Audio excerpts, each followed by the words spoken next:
In this movie, we move inside to spray paint the back of the neighbor's facing side of our Buddha sculpture. We really recommend that you get yourself a gas mask or respirator to protect yourself from the fumes of the spray paint. Spray painting is kind of a long process. You don't get the paint down onto the board or onto the paper fast at all. It takes many coats of light spraying to build up the paint and to create that nice soft airbrush effect.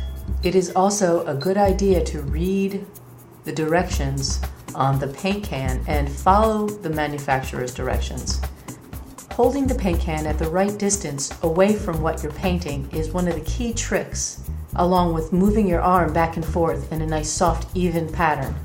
After about 2 hours of painting with dark blue, light blue, black and white, I have created a sky on the back or neighbor's facing side of the sculpture. The next step is to create another paper template and then use an X-Acto knife to trim out the design of trees that will be then painted on the bottom of the back of the flat 3 panels. Here we are using an X-Acto knife to cut the trees out of the template.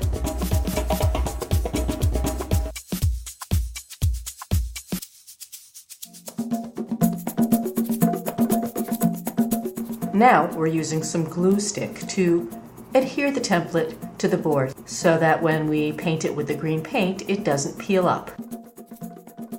With our green paint ready, we use a flat brush to brush away from the template down into the open part of the design that's not protected by the stencil. Brushing on and then away from the stencil onto the board prevents the paint from seeping under the edges of the template and messing up your design.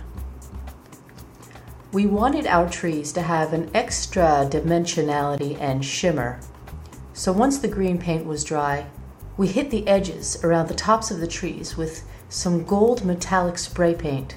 The gold we added gave the branches of our tree a little bit more energy, which we think looks great. Finally, it's time for the finishing touch, a crescent moon. Once again, using our Illustrator stencil technique, we cut the moon out of the paper